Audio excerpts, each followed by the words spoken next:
unhappy players. No. No? Must have Everything of misunderstood this some- I don't think so. players. I don't think it's an Not adversarial here. relationship. I just identify with my monsters a little too much sometimes. That's okay, we all do. All right, we have a non-combat but still dynamic situation at this stormy place. The rain is coming down even harder. Let's not forget that all of this darker area is actually seawater. This is an extension of old city property, which is now overtaken by the ocean. So only these areas which are all ruined. This used to be some kind of city plaza, but these lighter color is areas that have become broken and fallen in, and so the sea has penetrated, but it is still has a floor that is rubble and old city spaces. Anything underground here has been filled with water, Where Well, nothing mostly. happened. um, It's a very so peaceful- this used to be actually underneath Yeah. this section. Whoops, this section, this area, but it is all full of water now. Just giving you an idea of the overall environment. This part connects it, and this part connects it to the less ruined areas that are still not associated with the ocean. But this whole area is not really used by the city or anybody living in it anymore. It would seem, in theory, that it would be perfect for smuggling from the ocean, which, again, people here know nothing about. Nothing happened here. Mhm. Absolutely But not. one thing you did not interact with was this area over here and this very large, impressive pyramid. But you have been interacting over at this area, and you have the fish people, the Lokatha, are retreating to some extent back into their deep water, right here. Following the defeat of Vast, their squad leader, and the flight of his eel having fled. We did not have to play the battle between all the different fighters there and the other eels and things like that. But their confidence has broken with the defeat of Vast.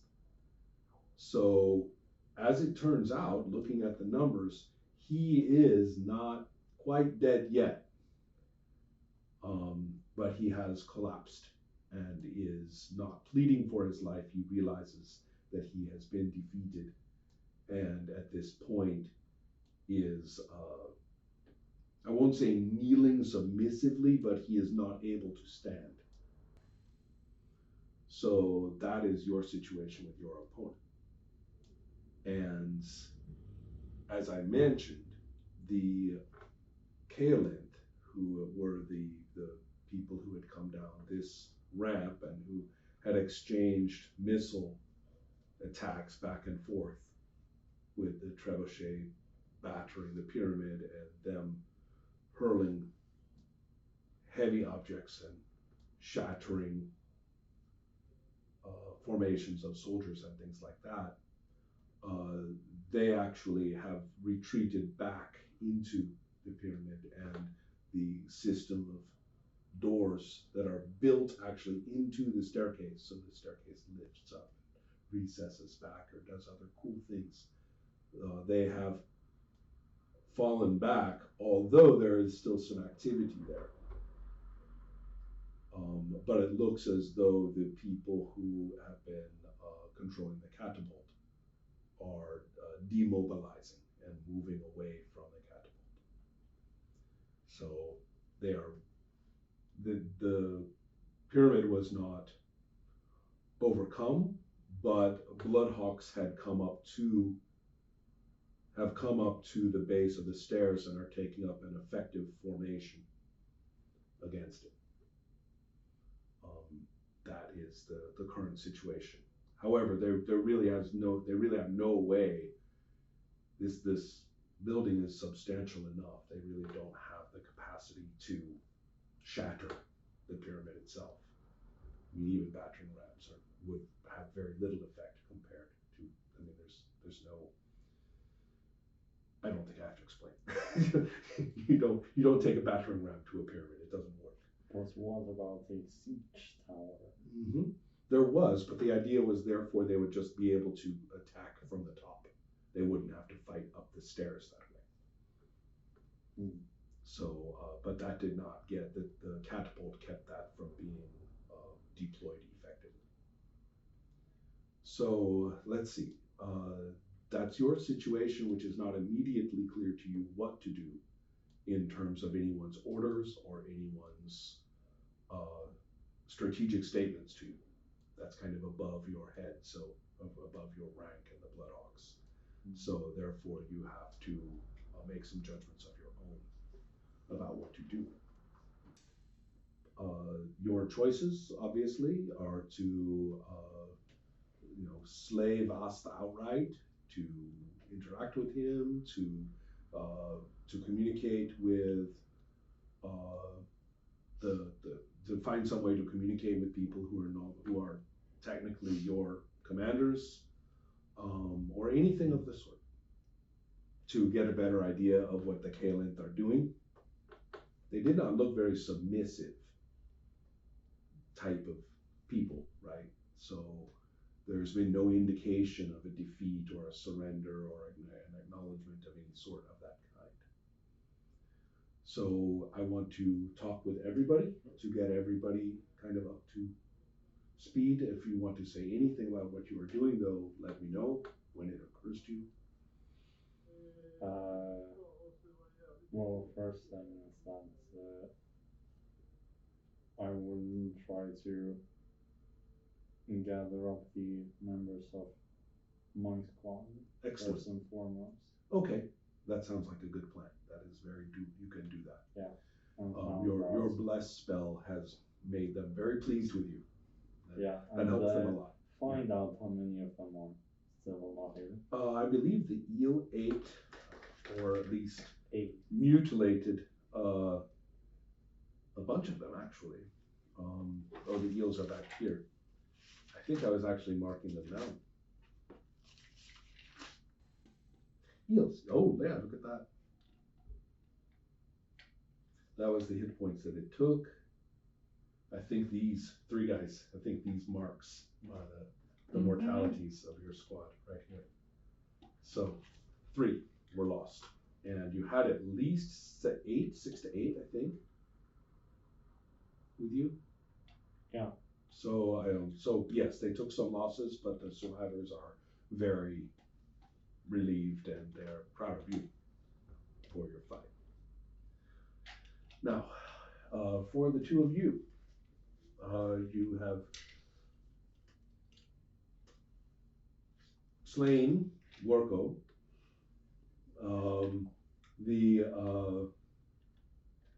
The other, there is movement of the other baboons in the hallway, although they do not seem to be rushing or leaping through the door after you or anything like that. The 2 henchmen, your henchmen, are one is checking to see whether you're okay, and the other one is kind of looking at you in a little bit of awe and saying, that was fantastic, Alexei. So they didn't quite see what happened. I mean, there was all these, that was the whole point. Nobody could really see what happened. Yeah.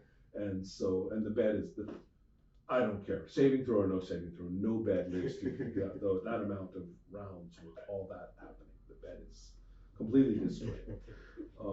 And it's also a little bit unpleasant because there was at least 1 set of human remains, quite old, in the bed. In the bed? As in, like, in the mattress or? No, I see what you mean. No, Under it's hard to under the say. covers, but Yeah. on the mattress. Correct. There's the mattress had not been specially prepared for the concealment of a corpse. No. So No, so you can just see it by. well, the idea being that now that you have a chance to look around, that there was clearly a person whose body had been there, but there's no way at this point to tell in what way it had been arranged or anything of the kind. Hmm. Also, the bed is very big, as I mentioned before. Okay, so now the two of you, or the four of you really, have a bit of a choice. Technically, I suppose that you could,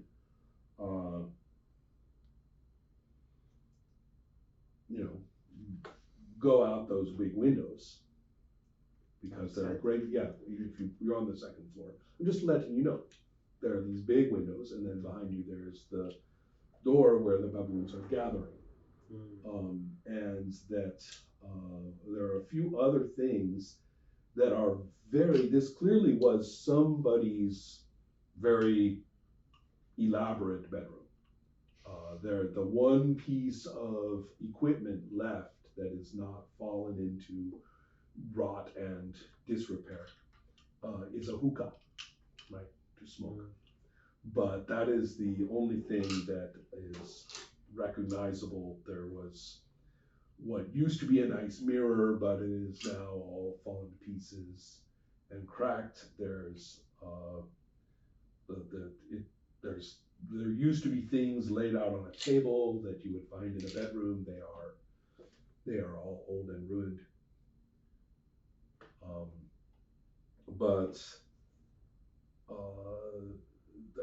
And yes, and Gorko is commanding a great deal of your attention simply because you have this enormous killed ape there.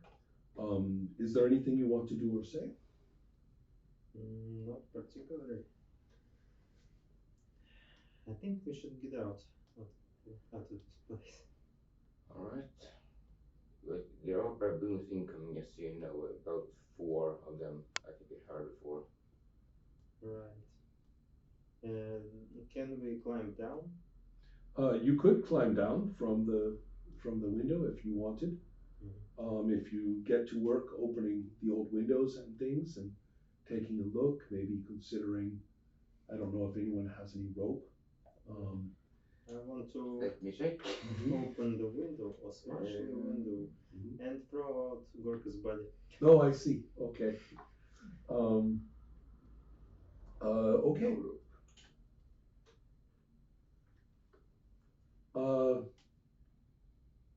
As you are starting to do that, some baboons come in, and they come in slowly, and they look at you, and they all bow down. I have a baboon flip before you. And one of them holds up some candles that to you, like that. Yes. Yes. So the baboons seem to be unhostile, at least toward you.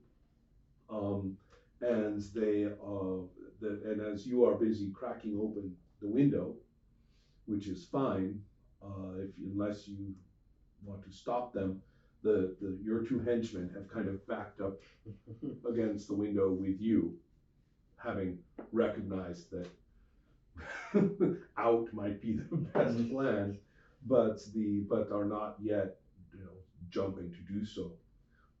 The baboons are coming in, and one lifts its matted, nasty head, and the glare of its malevolent, magically evil eyes, which you might remember, looks up at you and goes hoot hoot, and wants to it wants to get. I figure you are busy cracking the window right now, right? So that means they will go up and start pulling on Gorko's body. The others join it and they look at you like they're asking permission. They want to take it Sure. back into the hallway. Sure. I have no use of it. Cannibals. It's common among the animal kingdom actually. It's very common. Now,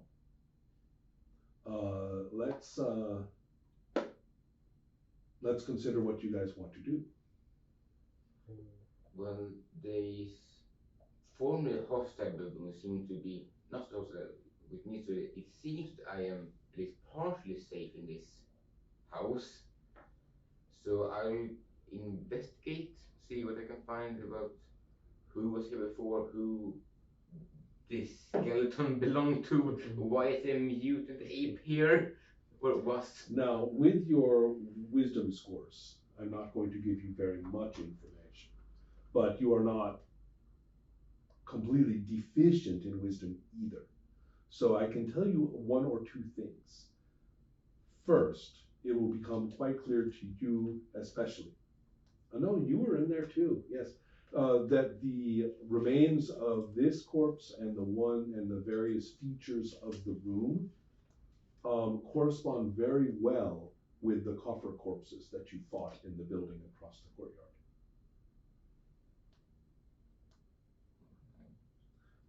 And that the name of the I guess the person who lived here was the last one anyway, was Varkasht, and that was the name. Well, there is no way for you to know, but that was the name of the other copper corpse. So you recognize there is some kind of a connection there. So there may be more to learn about that, but given your wisdom scores, there's not that much I'm going to tell you. Only that apparently the masters of this house, who, as you know, have been kind of worshipped by the neighborhood, by people in the neighborhood, and may actually have been running their serial killer hobby out of that building, and the whole place became kind of a temple of evil based on their activities. So one thing you are not finding is any kind of a formal worship shrine, it's all just family stuff. Will anyone complain if I moved in here? You can have this place. This is a dumb. Yeah, just clean it up a bit. But you know what's interesting? I bet no one paid taxes on this. Oh, okay, right. I wonder if we can use this. Yes, there are some difficulties with the city about that sort of thing. It was a serious question, by the way. Would anybody mind if I moved in here? Well, you would have, okay. I can't give you a direct answer to that question. I understand If that. you tell me what you want to do, then I can talk about the responses. But that's more of a long-term thing, Yes. right? Right now, so keep that in mind. I do want to give you a real answer through play. But right now, the last baboon, as they with great effort, drag the immense body of Gorko through the door, which at one point they have to bite through his shoulder to get through.